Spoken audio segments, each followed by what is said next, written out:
You're listening to episode 577 of the Father Bills podcast.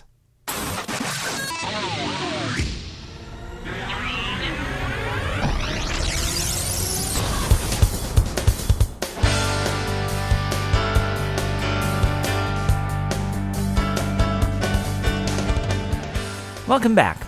This week's episode is entitled The Enigma of Christ the King, given on the solemnity of Christ the King of the Universe, 2016.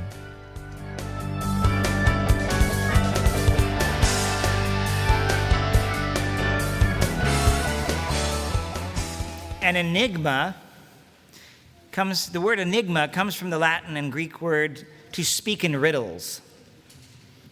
Connect that with another word, irony, a form of humor, a literary convention to convey the meaning of something literally the opposite. Today, we celebrate Christ, the King of the universe. And the images that are given to us are enigmatic and ironic.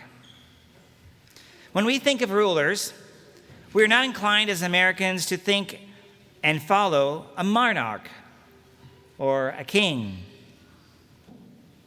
While there are many movies about and news about the royal family in Britain, it is more of a fascination than a desire to replicate something like something here.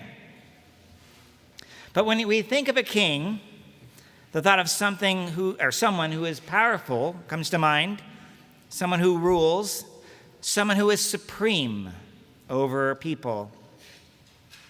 Well, clearly there is nobody more powerful and more supreme than God. Specifically, the person of Jesus Christ. The reading from Colossians speaks clearly in this tone. He is before all things, and in him all things hold together. He is the head of the body, the church. He is the beginning, the firstborn from the dead, that in all things he himself might be preeminent. For in him all of the fullness was pleased to dwell. This incredibly high Christology makes it very clear who else could be described other than God in these words. Now, you may know somebody who thinks they're God, right? But we know that God is not them. And that's what we need to realize. God is God and we're not God. We cannot be preeminent over everything. All things do not hold together because of us. And the fullness of this reality isn't pleased just with us. We are a creation of this Lord and God, Jesus Christ, who is King of the universe. So how odd it is that right after we hear from Colossians, we then hear from the Gospel of Luke about how this all-powerful King is sentenced to a gruesome death, a death that only criminal would be given. Such an end is enigmatic and ironic. How is it that one with such power would be submit himself to such cruelty? And yet this was part of his plan. His throne here on earth was the vehicle of his death. This cross that we have before us is Christ's throne here on earth. But it's such a gruesome sign. Nobody would ever speak of the cross nor wear jewelry like we do today. For the many centuries, Christians would never wear the cross. What a sign of defeat it is.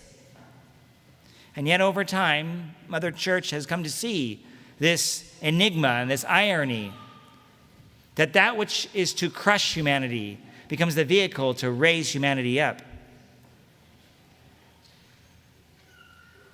Jesus' strength was shown through his weakness. And by dying, he passed through death.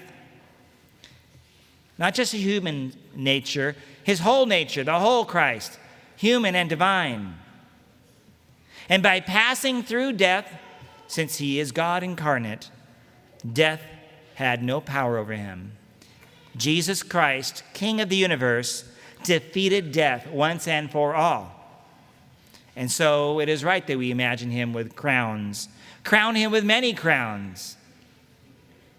If you go to the Basilica of our Immaculate Conception in Washington, D.C., our national basilica, in the apse of the church, you will see an image of Jesus Christ. Not this warm, fuzzy Jesus, one that we often think is a shepherd, which is an important one that cares for the poor, certainly.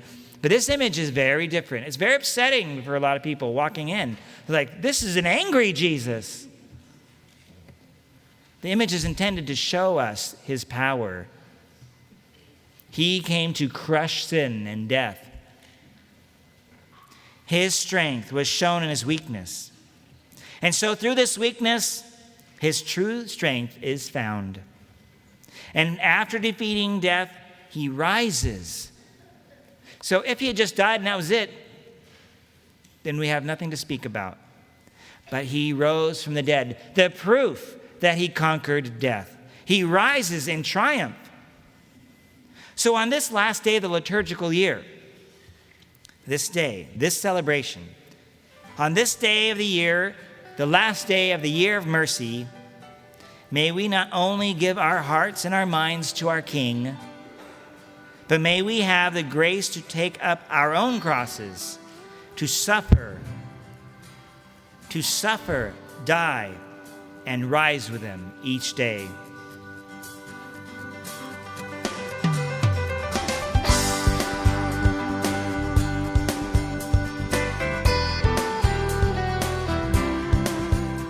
Thank you again for listening to this episode of the Father Bill's podcast. As we are on the cusp of Thanksgiving holiday, I want to wish all of you a blessed Thanksgiving. And if you have any desire to contact me or have questions or comments, just go to my website, fatherbill.org, FRBILL.org, and you'll find an ability to email me as well as my social media links there as well.